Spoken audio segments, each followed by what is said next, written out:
A reading from the book of the prophet Amos. Hear this, you who trample upon the needy and destroy the poor of the land. When will the new moon be over, you ask, that we may sell our grain, and the Sabbath, that we may display the wheat?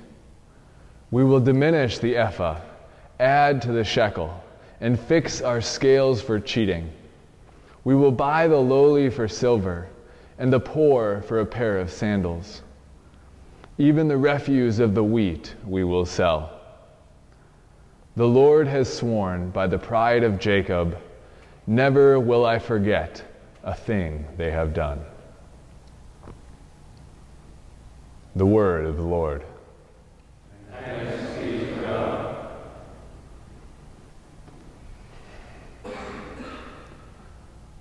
What do you do to get ahead? Eric was a young man with big dreams and a deep desire to serve other people, to help other people. And so Eric, when he graduated from college, got a job at a nonprofit organization, one that went out and fed the poor across the world. And Eric, after about a year working for this organization, realized that he really wanted to do more himself. That maybe if he rose up in this company, that he could be more of help to these people. So when his bosses were around, he started to kind of point out the flaws of other people, or the whole group, to kind of separate himself, make himself stand out a little bit. He started to say different things that he thought that the boss might want to hear, even if he didn't believe it, even if it wasn't true about himself.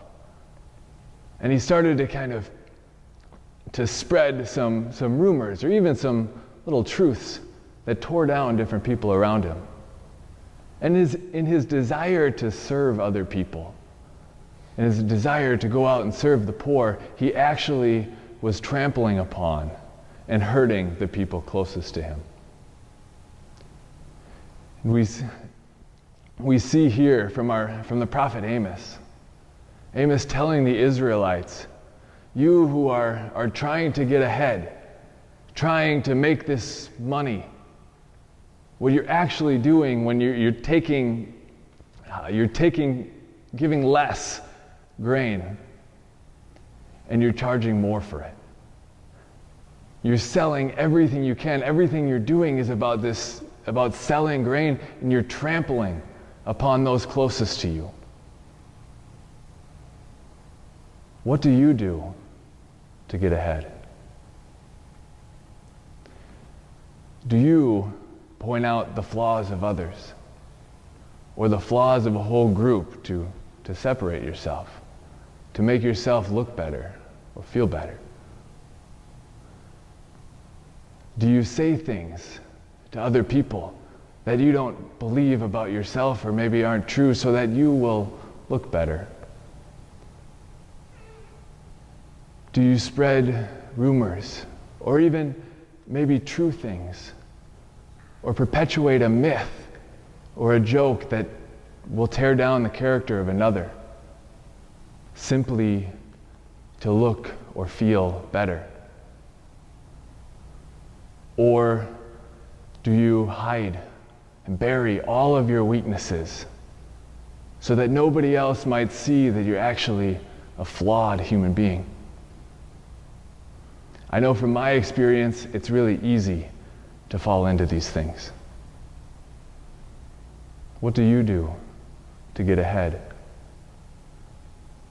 Or do you follow the model of Christ? Christ, who in order to get ahead, knelt down and washed the feet of his disciples, showing them that it's actually the servant, and even the servant who doesn't get any recognition, that is the greatest. Jesus, who, when the sinful woman came in and washed his feet with her tears and dried them with her hair, Jesus proclaimed to everybody how deep of love she had. When Simon the Pharisee and the other people around them could only see her sinfulness.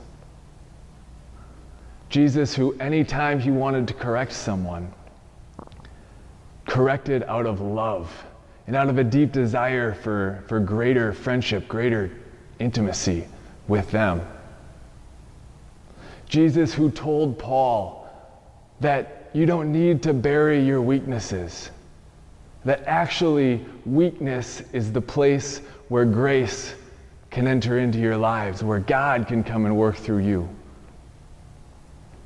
And Jesus, who went to the cross, who suffered, who died, and who rose from the dead, so that in those times when we do fall in to desire, to trying to get ahead in ways that we shouldn't, that we can turn back to him and receive his love and model the path that he laid out for us.